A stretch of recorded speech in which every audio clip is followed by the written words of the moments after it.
Namaste everyone, welcome to this collective reading. Let's dive deep into the message. You may or may not resonate 100% with it, but since you're here, it's definitely not a coincidence. So, here I can see a toxic family system where you have worked through clashing personalities, egos, some kind of irritation, aggression, frustration. But that's not who you are. However, it's like they have made you to be the black sheep of the family. Whosoever I'm channeling probably got the label of the black sheep. They may not have said it on your face, but if everybody is ganging up and you're not invited to a lot of things, you're not told about a lot of things, and sometimes everybody's talking but you enter the room and they just go silent because you're also in the ascension journey. You have obviously learned a lot of things. You have been healing yourself, you have been working on yourself. You've also learned a bit of forgiveness, compassion towards these people. But sometimes it's important to know where you are, know who you are, what are the challenges that are in front of you. And I can see that you are going through a spiritual transformation, you're going through a new beginning, but sometimes the environment around you, you want to change, you want to shift, you want to embody all of the great things, but the environment around you may not be that helpful. It could be a bit toxic, or there could be a lot of distractions or disturbances. And I think one of the things that a lot of people face is everybody else is so materialistic while you're so spiritual. So that's why maybe they have called you the black sheep, or you feel like they treat you like the black sheep. As I just gave examples, if there's something in your mind, you can share that too. But due to the spiritual ascension or the spiritual transformation that you're going through, you have started changing a lot, you've started transforming a lot, and you use this energy. The toxic family system that creates an environment, creates an energy that can be very triggering. You've started using it for your benefit. You've started using it to heal. Okay, now I can also sense some gaslighting type of energy. They could be probably giving you statements like, I never did this to you, I never said this, where you clearly remember really well the words, the statements, the situations, everything, but they just don't accept it. If there's a time for confrontation, it could be like they could be saying, you're the one who's lying, you're the one who's making these things. They could be saying things like, stop feeling sorry for yourself. If you really emote, if you really talk about your problems, or things like, that never happened. You talk about the situation, you say, oh, that never happened. Are you crazy? This is not possible. I didn't say that. It's not a big deal. Come on, you'll get over it. So sometimes you think that when they say these things like it's your fault, get over it, or even things like take ownership for your actions, this is actually sometimes very powerful statements also. If you're going through transformation, the same things, it's not a big deal, it's not your fault, it's just a joke, take it like a joke, don't be dramatic, don't be so sensitive, calm down, I didn't mean it like this, of course. You are imagining things. Sometimes these can be really annoying, but you can actually use it to your good. Like if someone says you're imagining things and you 100% know that you're not imagining it, but they say it with so much confidence, you need to actually learn from these people, like how do they have so much confidence? How can they speak this way? Like, I don't have this confidence, I need to get this confidence too. So yes, this situation that you're in could be a bit difficult, but you are also there to observe it and not absorb it. I'm also being shown the 9 of Wands over here, and some days you do feel like the 9 of Wands and some days you feel like the 8 of Wands. What is the difference? There's a big difference, because 8 of Wands is more like you're going with the flow, you're blending in, you're just accepting whatever energy universe is sending to you. You're not fighting against it, you're not resisting it, you're not getting frustrated with the delays or with the changes. You basically learn to accept the things that you cannot control. And 9 of Wands also means that you're halfway through this battle, and some events keep you drained or make you feel drained, but there is always a ray of light, there's always a ray of hope, and you understand that the resources are actually within you. And have you noticed that whenever we are changing, whenever we are going through some transformation, we always attract people who give us some sign or synchronicity, or we attract content that gives us sign and synchronicity. Especially this applies to people who watch daily content or regular content which can help them in their healing. So yes, there is a lot of resilience in you, there's a lot of courage in you, there is a lot of persistence in you. This is the energy of persistence, and your faith is getting tested, of course, but you're also learning how to create boundaries. So the toxic family members who think you're a black sheep, I think one more important point must be shared over here, that you're not there to see through their bullshit and get impacted by their bullshit or get affected by it. You're actually there to just watch it like a tamasha. The word tamasha means a play or a show, and everything is a tamasha actually. Everything is just a play and you're just watching it. So when you just watch it, when you just observe it, you actually start inspiring them. Of course, I'm not going to give you false information and say it will happen in one day. It can happen within you like this, within you. But with them, it can take time, and you can go on working on yourself step by step. You clean one corner, then you clean the other. You declutter this part, you declutter that part. Source and masters have actually put you in this situation to teach you the right way to go about it, because the wrong way is to get bitter and then be unhappy, and then that stops our transformation. The right way is to just take it like a easy breezy thing. Learn to be that way over a period of time. I can also sense some addiction patterns around you. Maybe you grew up with people who were addicted. And what is addiction all about? It comes from loneliness, it comes from fear, it comes from spiritual abuse, physical abuse, sexual abuse, emotional abuse, which in turn gives people shame, grief, anger. So all these non-hereditary or hereditary factors put people into the addiction patterns. And then there are different types of addictions, even religion is one of the addictions. So there's sex and there's gambling.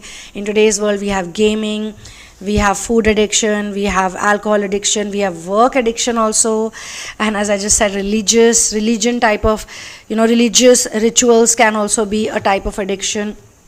But I also sense that there will be justice will prevail in your life. Another card that is important here is the Seven of Swords. Seven of Swords and justice together in one reading actually mean that either you're going through these two phases, like there are days when you have the energy that yes, you are in the justice zone and you are being watched by God, and then sometimes you can feel like trapped, and then you realize that I'm the one who's doing it to myself, isn't it? Like I'm the one who is in negative, and I'm not this person. I'm not this negative otherwise, but there has to be some thought pattern, or there has to be some fear, there has to be some kind of feeling. As I just gave you these feelings, the root of addiction, where it lies, the sexual abuse you've gone through, the emotional abuse, the narcissistic abuse, the spiritual abuse, physical abuse, all these type of abuses, they leave some kind of trauma, and they can come from anywhere. Trust me, it can come from education system, it can come from society, it can even come from the type of neighborhood you live in. Yes, the neighborhood has a very big impact on our lives. And actually, the neighbors, also we get the type of neighbors depending on our past life incarnations. God has actually put us into a place for a reason, a locality or a country, a state. Sometimes people travel, they move from really deprived areas or underdeveloped countries, and then they go to a developed country, and there's a big change of neighborhood, there's a big change of crowd, but still there's a lot of work to do. And soon, gradually they realize that there was work there, but there's work here also to be done. So we learn lessons, like we get to compare, we get to see the good in those people, the bad here, or the bad here, the good there. I mean vice versa also.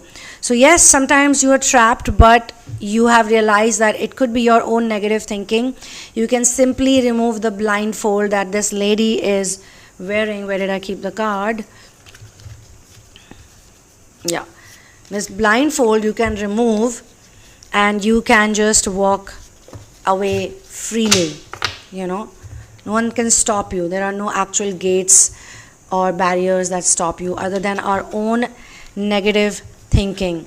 And justice, because you can understand on certain days that all your actions have consequences, there's karma.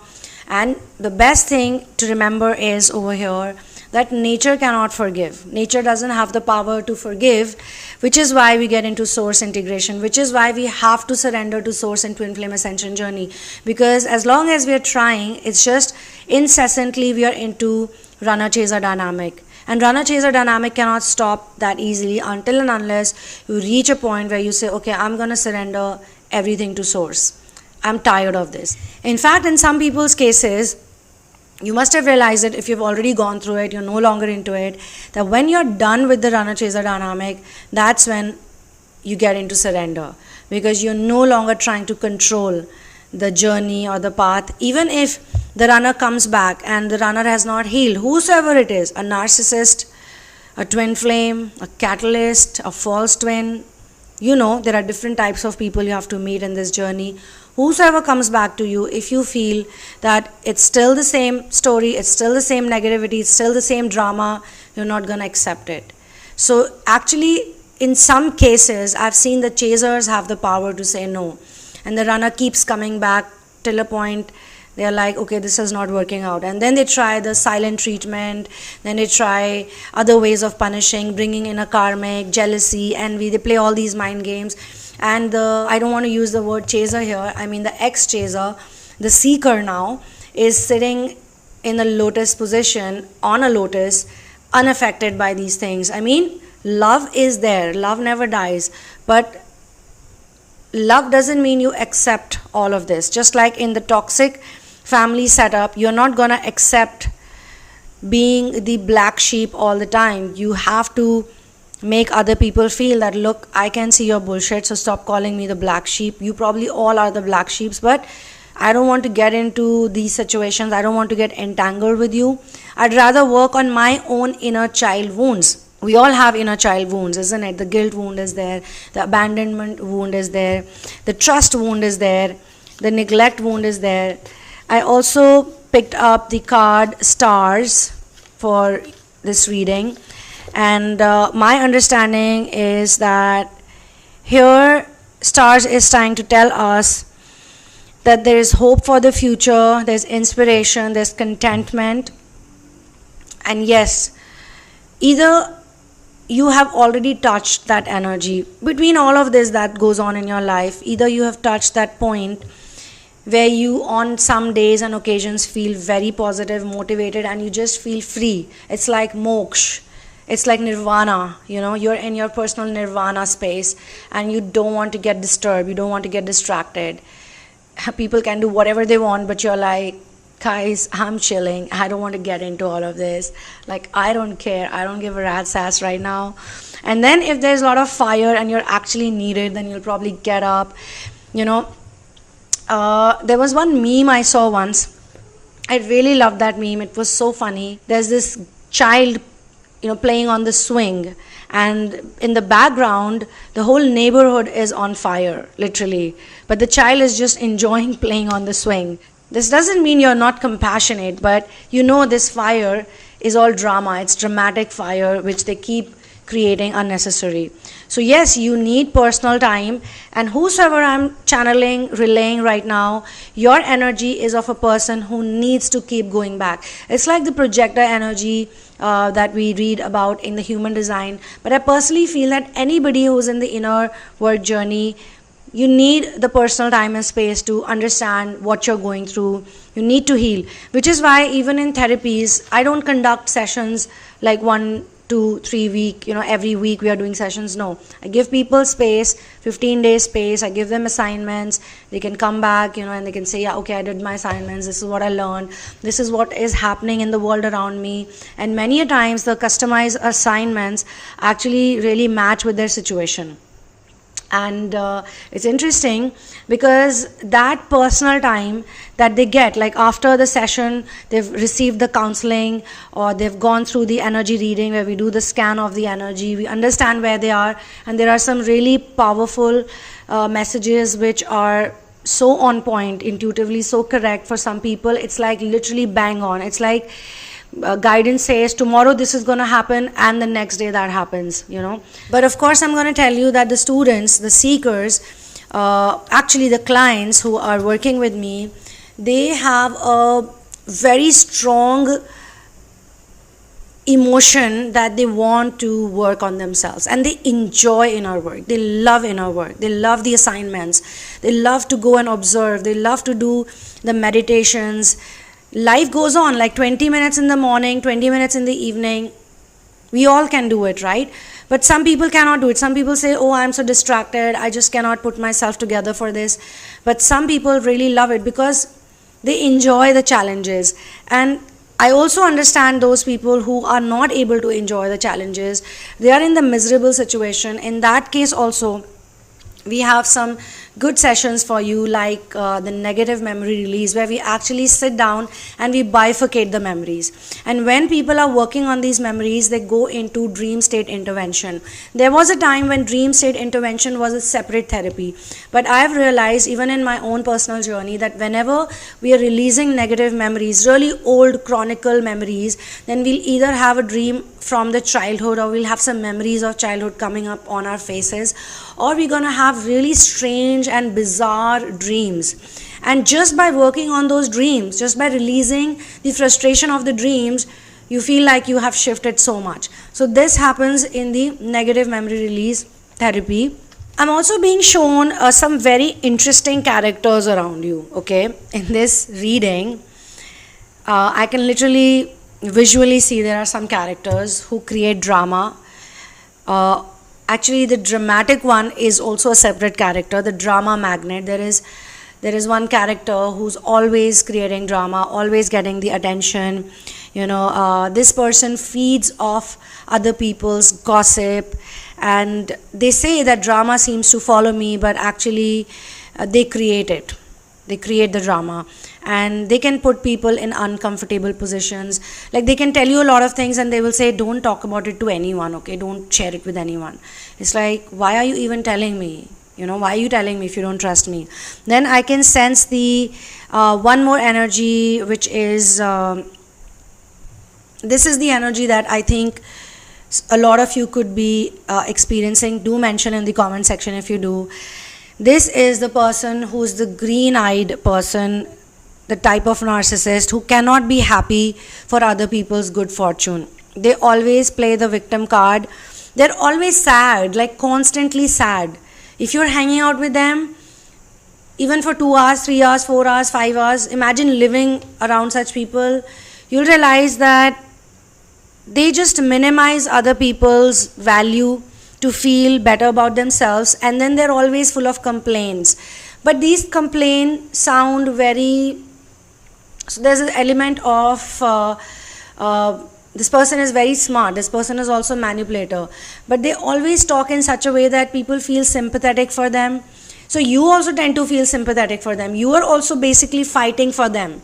You are fighting their battles. Like they may have told you that somebody did not treat them correctly, somebody did not treat them right, and you're so attached with this person that without thinking anything, you'll just pick up the sword and go and fight with other people. You'll not think through that if somebody is really troubling them, then why are they so nice to that person on their faces? Or how is it that they're so complacent and they're so put together and everything looks fine when other people are around, and how is it that when everybody is gone, this person is just sad and they just talk about sad stuff all the time? So you have to basically understand these type of energies. And as I said, a while back, you're not there to absorb it, you're there to observe it. You have to watch it like a tamasha, you have to watch it like it's a show, and really you'll start laughing at it. One day will come, you'll find it funny. And if you have to react, you have to give them this very disciplinarian, strict kind of reaction that you're angry. You would be able to pull it off really well without causing any emotional baggage to yourself, because you know that this is the best thing to do it. This is the right way to make them realize or put an end to this, whatever is going on. And you don't want to get affected by it, and you know that somebody needs a scolding right now. But usually when we do it from the ego point of view, like when we get egotistical and we do it, we cannot get out of it either. The anger definitely stays in our system, but when you do it from the space of love, the space of source, the space of creating discipline and boundaries, then you'll realize that you'll actually feel very light and easy, and it would be like very nice. And the third energy, strong energy I can pick in this toxic pool, is that there's a narcissistic energy who only cares about themselves. They lack empathy, and they always believe that they are the movie star and everybody is just below them and they are better than everyone else. You can get my book In the Name of Love, A Journey of Finding Your Ultimate Soulmate. It's available only on Amazon Kindle, and we have the latest edited version over there. So this is where I'm going to close this channeling session. I actually want to extend it. I wanted to make it a bit more longer. So maybe I'm going to do a part 2 of it, because this is a really, really interesting channeling, and I'm actually really, like, I picked up a lot of cards for this one and they automatically just kept coming in. So I'm gonna get back on this hopefully. I will see you in the next one. One love, peace out, and victory to Ram.